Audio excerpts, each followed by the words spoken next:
Bien, vamos a empezar con el tema que titula No te conformes. Y estoy seguro que conocen o han oído de este versículo. O, bueno, hay frases bien conocidas, ¿no? Como esa, ¿no? Que lo bueno es enemigo de lo excelente. Y es verdad, ¿no? A veces nos conformamos con estando en una situación buena y está bien, ¿no? Pero a veces el tener algo bueno, como dice este refrán o esta frase, es realmente enemigo de lo excelente. Y esta igual me ha gustado bastante, la conformidad es el carcelero de la libertad y el enemigo del crecimiento, ¿no? Y eso seguramente estamos entre emprendedores, eh, a veces incluso un cargo laboral es tal vez es algo bueno, pero tal vez es un enemigo de lo excelente. Eh, no sé, hay tantas situaciones que podemos ver, incluso a veces de intentar y que no nos salga en cualquier ámbito de la vida. Bueno, nos conformamos, ¿no? Y eso es como que el carcelero de la libertad y el enemigo del crecimiento, ¿no? Y les cuento que en la Biblia hay un pasaje que habla de esto, ¿no? Y este es lo que solamente nos vamos a enfocar en este versículo, que realmente es profundo, ¿no? Romanos 12:2 dice, no os conforméis a este siglo, sino transformaos por medio de la renovación de vuestro entendimiento para que comprobéis cuál sea la voluntad de Dios, agradable y perfecta. No nos conformemos a este siglo, sino nos transformemos por medio de la renovación de nuestro entendimiento para que comprobemos cuál sea la buena voluntad de Dios, agradable y perfecta. Y, y he buscado, como dice el versículo y cómo empieza, no nos conformemos. He buscado en el diccionario una definición de conformarse, ¿no? La primera definición dice, aceptar voluntariamente algo que se considera insuficiente o no satisface completamente un deseo, ilusión o necesidad. Nuevamente, aceptar voluntariamente algo que se considera insuficiente o no satisface completamente un deseo, ilusión o necesidad. Como les mencionaba, eh, independientemente de lo que vivamos y demás, aceptamos nuestra condición, ¿no? Y a veces no satisface completamente nuestra necesidad, nuestra ilusión, como dice aquí, pero lo aceptamos. Y la segunda definición dice acceder a algo sin protestar. Yo acepto lo que me dan y listo. Romanos 12:2, como les mencionaba, es el versículo que estamos estudiando.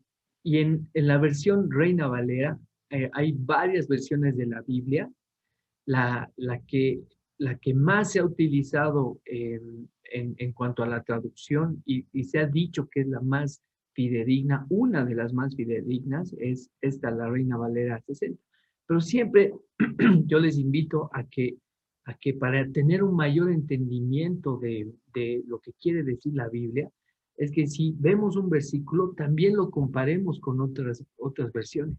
Hay hay aplicaciones que ese ratito puedes cambiar la versión, incluso puedes ver el mismo versículo en 5 versiones y, y, y eso te da otra perspectiva. Miren cómo empieza Romanos 12:2 en la nueva versión internacional. Dice, no se amolden al mundo actual, sino sean transformados mediante la renovación de su mente, así podrán comprobar cuál es la voluntad de Dios buena, agradable y perfecta. En una dice no nos confirmemos, en otra dice no se amolden. Y las dos sí tienen mucha relación. eh, y, y- y me encanta pensar que el Señor nos está hablando de una forma u otra, a cuál tú te adaptas más, que no te conformes y que no te amoldes. Las dos se relacionan. El, cuando yo la comparaba con no amoldarte, y se me venía a la cabeza esto, cuando tú haces algún queque, como aquí en la figura, algún chocolate, tienes un molde, lo pones y sacas y el chocolate acepta la forma que le has dado. Y hacía la analogía de que realmente vivimos muchas situaciones, a veces similares al contexto, a nuestro grupo de amigos y demás. Y depende mucho de la influencia de los amigos, de la familia, para decir, bueno, eso es lo que te ha tocado vivir y así vas a ser, ¿no? Y así como los otros chocolatitos salieron de esa forma, tú también. Y a eso me refería con no se amolen, como mencionaba ese versículo. No se amolen. La invitación del día de hoy es a no conformarnos, a no amoldarnos a, a este mundo, a este siglo, ¿no? Y en la Biblia hay muchos ejemplos, he tomado algunos, de personas que sí se han conformado, de que sí se han amoldado a la situación que vivían, ¿no? Por ejemplo, Esaú. eh, Sabemos que Dios habla a Abraham y Abraham le promete descendencia, nace Isaac. Isaac tiene 2 hijos y de los 2 hijos salen las 12 tribus de Israel y de ahí viene la genealogía de Jesús. Esaú y Jacob eran los hijos de Isaac. Y, y bueno, en la cultura hebrea, el tema de la primogenitura es algo sumamente importante. Ellos eran mellizos. Esaú fue el primogénito que por segundos antes de haber nacido de su madre, es el primogénito. Si bien eran gemelos, pero el que sale segundo es Jacob. Eh, él, eh, bueno, no es el primogénito, pero ya de grandes, Esaú era fuerte, iba a cazar y demás, y Jacob era como que el hijo de mamá, que se quedaba en casa, y de verdad era el hijo de mamá, porque su mamá eh, tenía como que preferencia con él y demás. Y les cuento que un día cuando vuelve Esaú, después de haber cazado, trabajado la tierra y demás, vuelve y le pide el plato de lentejas que estaba cocinando su hermano Jacob. Y es algo sumamente importante en la cultura, tanto que él estaba tan hambriento, Esaú, que le dice, dame de ese plato, y Jacob muy inteligentemente le dice, bueno, te lo cambio por la primogenitura. Y la cambia, ¿no? Y es una bendición sumamente especial que pueden dar los padres hacia los hijos en cuanto al ser primogénito. Y les cuento que la cambian. O sea, se conformó con un plato de lentejas a recibir la bendición. Y ahí viene el dicho, ¿no? Me cambiaste por un plato de lentejas o todo eso, ¿no? Eh, Viene de ahí, pero imagínense lo que ha cambiado de Saúl. Se conformó con un plato de lentejas a la bendición. Saúl, el rey Saúl, el primer rey de Israel, Dios estaba con él y su favor le dice, mira, yo te voy a hacer ganar batallas, ve, tienes que limpiar a todos los animales, a toda la gente de esa nación, le da la batalla antes de ir a pelearla, pero Saúl, en medio de la batalla, ve que había un ternerito gordo y le dice, pucha, ¿para qué lo voy a matar? Para mí, una ovejita que ya estaba pensando en su cordero a la cruz. Y dice, pucha, puede ser rico, entonces venga, ¿sí? Y empieza a elegirlo, a desobedecer al Señor, eligiendo para él lo mejor. Y cambia la bendición del Señor por esas cosas. Se conformó con poco. Los 10 espías que fueron a Canaán, Dios les había prometido la tierra prometida. Son 12 espías, pero 10 de ellos ven la tierra prometida y dicen, no, aquí hay gigantes, así nos va a costar mucho obtenerla, vamos a pelear y llegan al pueblo de Israel y le empiezan a decir, nos van a matar los que viven ahí y demás, y solamente de los 2 espías, 2 ven con los ojos que vio Dios la tierra prometida y les decían, es un lugar donde fluye leche y miel, pero los 10 espías se conformaron con el desierto, imagínense, a la tierra prometida. Eh, otros que se conformaron fueron los 11 discípulos que vieron a Pedro caminar sobre el agua. A ver, pongámonos en el lugar de los discípulos. Jesús manda caminar a Pedro sobre el agua. Están caminando, Pedro camina y los demás se quedan parados. Yo alguna vez me he preguntado eso, así, ¿qué hubiese hecho si hubiese visto a un amigo mío que es como yo caminar sobre el agua? Pues yo me lanzaría a caminar.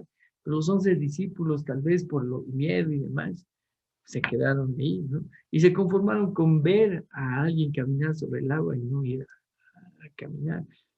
Los escribas y maestros de la ley que sabían que Jesús iba a nacer, cuando era el tiempo del cumplimiento de la profecía, de que Jesús iba a nacer y había la estrella de Belén, era una profecía que iba a llevar hacia Jesús y demás.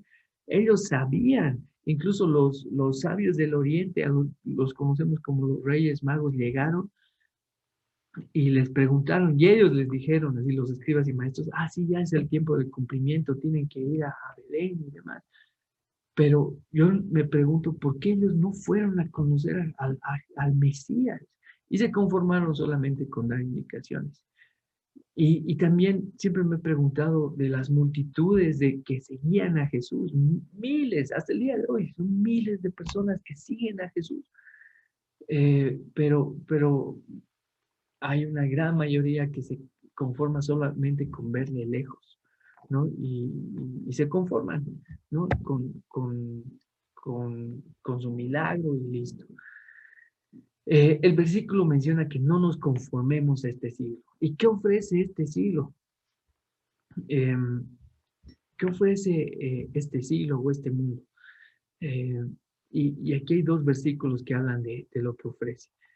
Eh, Primera de Juan 2:16 dice, pues el mundo solo ofrece un intenso deseo por el placer físico, un deseo insaciable por todo lo que vemos y el orgullo de nuestros logros y posesiones.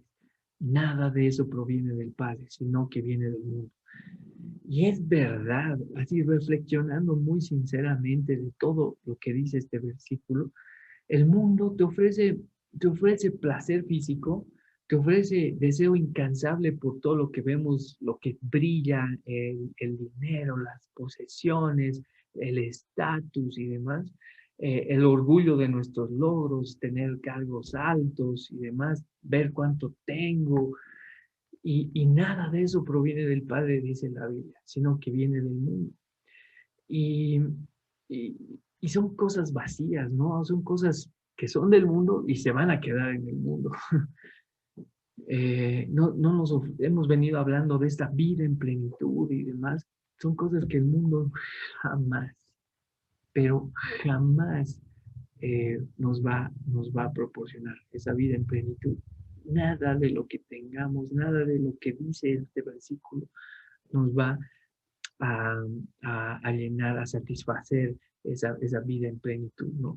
Y es verdad, cuando tú analizas a todas las personas que tienen bastantes posesiones o bastante dinero o cargos increíblemente altos, eh, como mencionaba el pastor el domingo, yo quedé maravillado con el mensaje que habla sobre el trabajo. Les aconsejo, si no lo han visto, volverlo a ver, y si lo han visto, vuélvanlo a ver, porque realmente hablaba de que goza de tu trabajo, sí, pero que no sea tu prioridad, ¿no? Hay gente que por tener posiciones, cargos altos y ese orgullo, como dice aquí, es un deseo insaciable. Llegas a alguna posición y quieres más. Llegas a algún nivel en la cuenta bancaria y no es suficiente. Siempre vas a querer más, siempre vas a buscar más. Y al final, el pastor mencionaba, cuando estas personas vuelven a sus hogares, vuelven a hogares vacíos o hogares que no hay con quién compartir los logros, porque, bueno, los hijos han crecido solos, la esposa ha sido desatendida o el esposo igual, y son hogares vacíos, donde incluso no hay conversaciones y demás. Solamente lo que viene de Dios puede llenar esa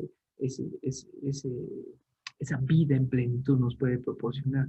Y en esto vamos a coincidir. Juan 16:33 dice, les he dicho todo lo anterior para que en mí tengan paz. Aquí en el mundo tendrán muchas pruebas y tristezas, pero anímense, porque yo he vencido al mundo. Qué tremendo es este versículo, es uno de mis favoritos. En otra versión, en la Reina Valera, justamente dice, en el mundo tendrán aflicción y solamente basta abrir la ventana o la puerta para ver que el mundo tiene muchas aflicciones. Eh, y como dice en esta versión, muchas pruebas y tristezas, pero anímense, porque yo he vencido al mundo. Y eso quiere decir que cuando nosotros estamos con Jesús, su victoria hacia el mundo, pues es nuestra. Esa vida en plenitud, esa paz que necesitamos, mucha. Creo que muy pocos hablan de lo que de esa necesidad, de tener paz en un mundo que corre, que solamente busca todo lo que ve, el orgullo de logros, de posesiones y demás. El mundo necesita paz y el único que puede proporcionar esa paz verdadera es el Señor, a pesar de todo lo que está pasando. Y bueno, nosotros como bolivianos podemos testificar de lo que es vivir en convulsión, en inestabilidad política, social, económica, pero en Jesús tenemos paz, tenemos un futuro asegurado, tenemos eh, un gobernante eterno, tenemos, a pesar de todo el contexto, siempre vamos a tener al victorioso, al que ha vencido al mundo. Y la pregunta del día de hoy es esta: ¿en qué área nos hemos conformado? ¿En qué área te has conformado? ¿En qué área yo me he conformado? ¿En qué área he dicho que ya, bueno, esto es lo que me toque y listo? La invitación del día de hoy es que no nos conformemos, en que luchemos. Dios tiene algo mejor para nosotros. No queremos lo bueno, queremos lo excelente. No queremos lo ordinario, queremos lo extraordinario en lo laboral, en lo familiar, en, eh, no sé, en lo relacional, en la relación con la pareja, en la relación con los hijos, en el trabajo, en la relación con los compañeros de trabajo. No queremos el, el, el, lo ordinario, queremos lo extraordinario. Y con Dios, queridos amigos, se puede, se puede. El versículo continúa diciendo, sino que sean transformados mediante la renovación de su mente. Efesios 4:23 dice, en cambio, dejen que el Espíritu les renueve los pensamientos y las actitudes. Cuando la Biblia habla de espíritu con mayúscula, está haciendo referencia al Espíritu Santo. En ese sentido, es que dejemos que el Espíritu Santo nos renueve los pensamientos y las actitudes. ¿Se acuerdan? Hace unas células atrás hablábamos del superpoder, hablábamos de que Dios nos había dejado un superpoder, así como los superhéroes tienen superpoderes, nosotros tenemos un superpoder. Y no es una cosa, es alguien, es el Espíritu Santo que nos puede proporcionar y renovar esos pensamientos y actitudes. Él es el que nos puede cambiar. ¿Y cómo obtenemos eso? Pues con comunión con Dios Padre, Dios Hijo y Dios Espíritu, con Dios. Y el Espíritu, su Espíritu que ha dejado Él acá, y hemos visto que Él puede hacer transformaciones increíbles, puede hacer milagros, puede regalarnos dones, puede hacer maravillas. Él puede renovar esos pensamientos y esas actitudes. Él puede transformarnos y renovar nuestra mente. Y de esa forma, eh, perdón, y de esa forma vivir cosas increíbles. Los que no se conformaron en la Biblia, pues igual hay un montón de ejemplos. Voy a hablarles de algunos. David, ¿se acuerdan que después de haber cometido adulterio, él incluso asesinar al esposo de la mujer con la que se había acostado, eh, y estar calladito. Un profeta viene y lo confronta. David confiesa su pecado. Y lo increíble de todo esto, yo he quedado maravillado, es que David se vuelve a levantar, sigue siendo el hombre, y después de todo esto que había pasado, adulterio, asesinato, silencio, eh, Dios, después de que pasa todo eso, Él dice, David es el hombre conforme a mi corazón. Yo cuando leí eso, yo pensé que había dicho eso antes de que David hubiese cometido todos los pecados que ha cometido, pero los comete después. Perdón, Dios dice eso después de que David comete tantos errores.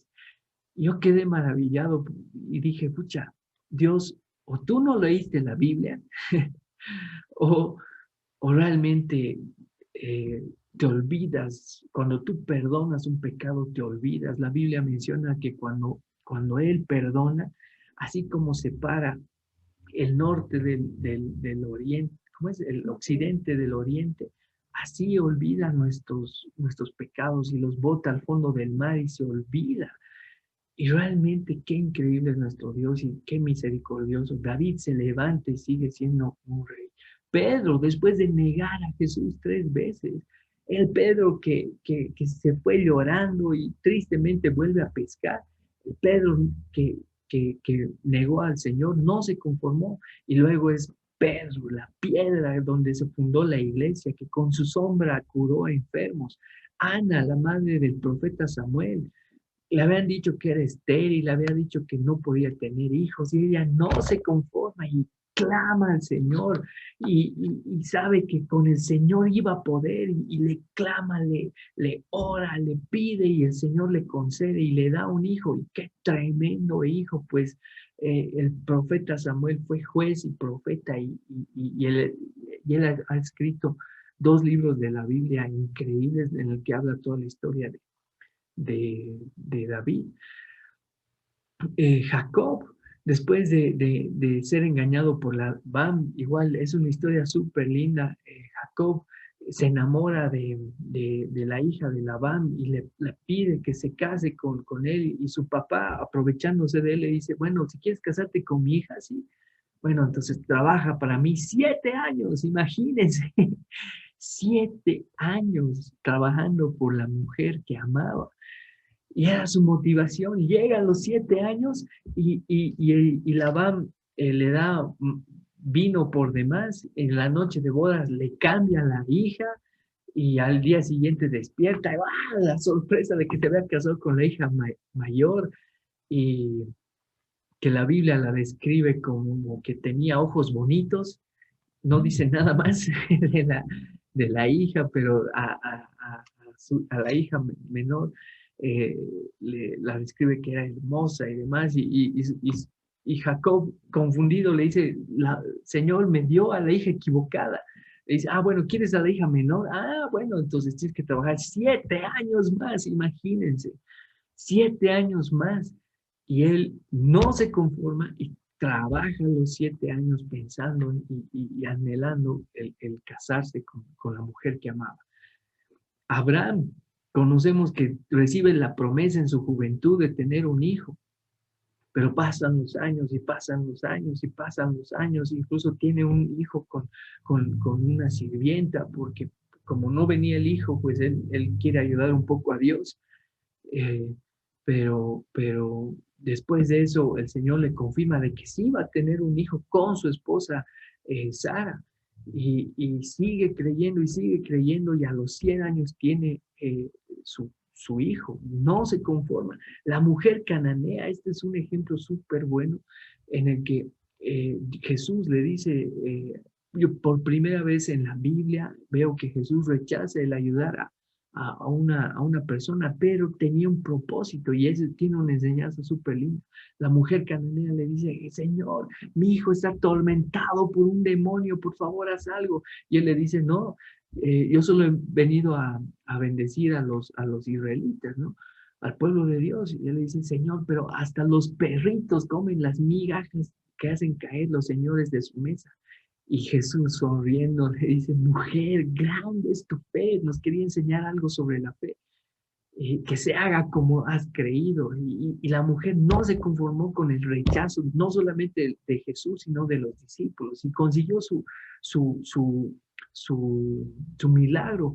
El ciego Bartimeo lo callaban cuando escucha que Jesús está caminando, el Señor, hijo de David, dice que la gente lo callaba y lo quería retirar del lugar donde estaba, pero él gritaba aún más fuerte para ser atendido. La mujer con flujo de sangre visitó miles de médicos, gastó toda su plata y demás en tratar de curarse, y nada, la Biblia decía que nada le surtía. Y no se conformó, vio a Jesús y fue y le tocó con fe el manto y sanó. Saulo de Tarso no se conformó con ser un asesino de cristianos, sino que cuando Dios le dijo que iba a ser instrumento para él, él dijo, bueno, y bueno, todo el Nuevo Testamento, el 90% es escrito por Pablo. No nos conformemos, queridos amigos. El mensaje del día de hoy es la invitación a no conformarse con lo bueno, solamente nos conformemos con lo excelente. Siempre se puede mejorar, siempre se puede mejorar. Y a veces Dios nos dice no para que en nosotros se encienda una chispa. Digan, sí, Señor, yo voy a luchar. Incluso hay el ejemplo en el que Jesús, el ángel del Señor, menciona en el Antiguo Testamento, lucha con Jacob hasta el amanecer, toda la noche peleando. Y no es una peleita así de pellizcos, ¿no?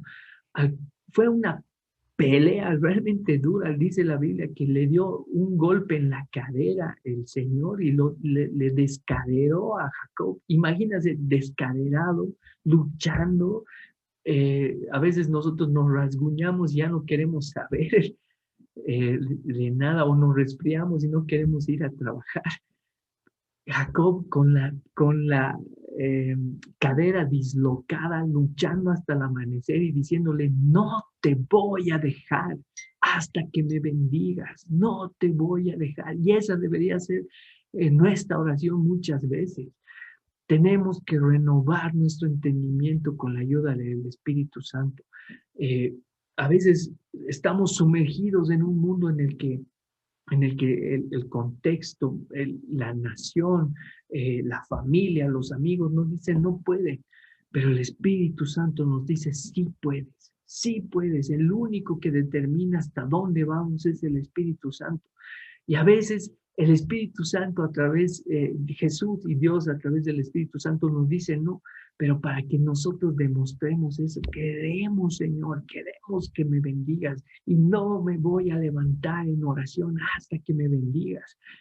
Y el tercer punto que les quiero comentar es que de esa forma, no conformándose y renovando nuestro entendimiento, vamos a comprobar cuál es la voluntad de Dios. ¿Y saben cómo es la voluntad de Dios? Es buena, es agradable y es perfecta.